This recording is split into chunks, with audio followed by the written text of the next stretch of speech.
Depo Gang Gang story time. I'll be hearing stuff, and I we're on the street. I'll be hearing stories. So allegedly, in another made-up universe, there is a pandemic, and of this pandemic, people capitalize in the government about opportunities to funnel six, seven, eight-digit figure sums, a numerous amount of funds, towards various ghost organizations that don't exist that may or may not offer services to the public.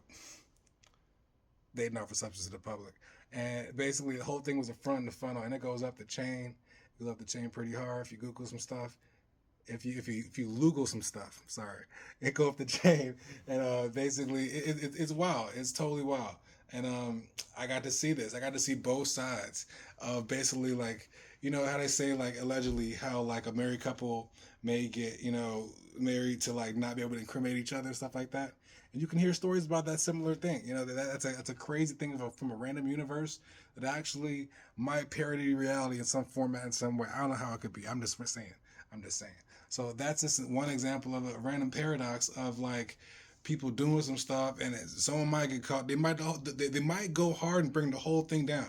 Side story: in this alternate universe, I have just never seen a situation where the deponent will never answer any question. Like the lawyer, the counsel did most of the talking. It was like, yo, not to incriminate fifth, not to incriminate fifth. On simple questions like, did you own a cell phone last year? Not to incriminate. Yeah, I'm saying like the most laid up things. You like it's fifth, fifth, fifth, fifth, fifth, fifth. Hit them back to back. Fifth. It's fifth all day. Fifth 55. 55th Street. You know what I'm saying? It's 5 ha ha. Palm to the face. All this is fifths. Ain't no quarters, just fifths. Anyway, that's one defense team. I find that very fascinating. Another side story is that I've learned that lawyers are like really like intelligent. I should put to break this down another part. Depo gang gang continue. So another thing I've learned is that lawyers are pretty like creative. Like lawyers are almost like actors. I'd say at this point, like actors are like people that train to be different people and characters in life. They want to have a wide range of comedy to action and all that stuff in between. And lawyers are pretty fucking informed just as much as like the actors do research for a role. Because, for example, say someone is at a fast food chain restaurant and gets served with a hot beverage across them. And then it's like, oh, who's at fault? Of course, the company's going to take a hit, but like, do they take a hit?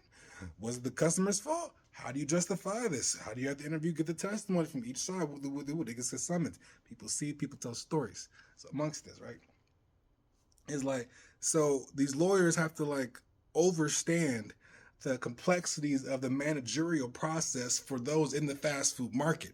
So for those that like say you serve this cup, did you serve from the middle? Do you serve from the top? Do you serve from the bottom? Do you serve with two hands? How they grasp it? Did you confirm? Do you wait 2 seconds? 1 second? Do you just put it into the tray? That kind of level of overthinking is what lawyers do to recon to prepare for their depositions. And I'm like, dang, that's intriguing. You have a real Jeopardy kind of brain at this point, just to be thinking all these different thoughts that get thunked.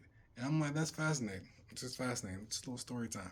So that's a story of like in-depth research and understanding for Depo Gang Gang. Next one. Depo Gang Gang story time. Another recent one was allegedly, I just learned a few things recently in theory of an alternate universe. I never heard this from me. But it's like, we're in a world of America's a special place. America's a very special place.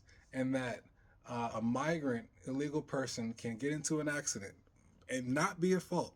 Say a commercial vehicle bumps at them on a hill coming down just briefly, boom, like bang. Very, scratch, fender, whatever.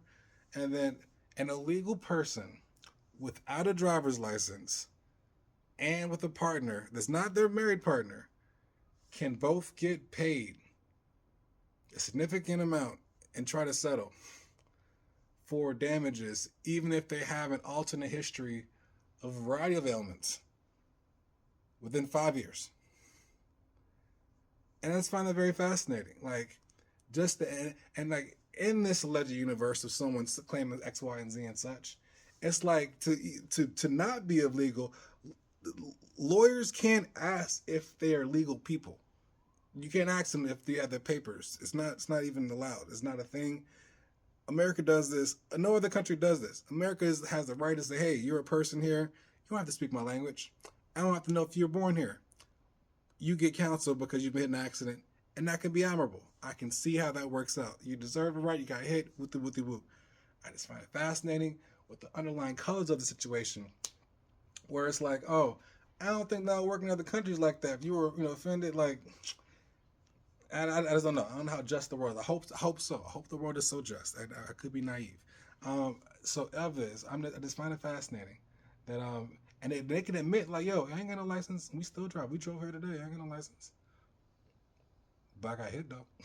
I got hit though. You gonna pay me, player? You know what I'm saying? With a whole translator, with a whole thing of translator, like, but well smoothed out, like, oh, muito well, muito well. It's intriguing. It's intriguing. So story time. It's knocking out. Boom, boom.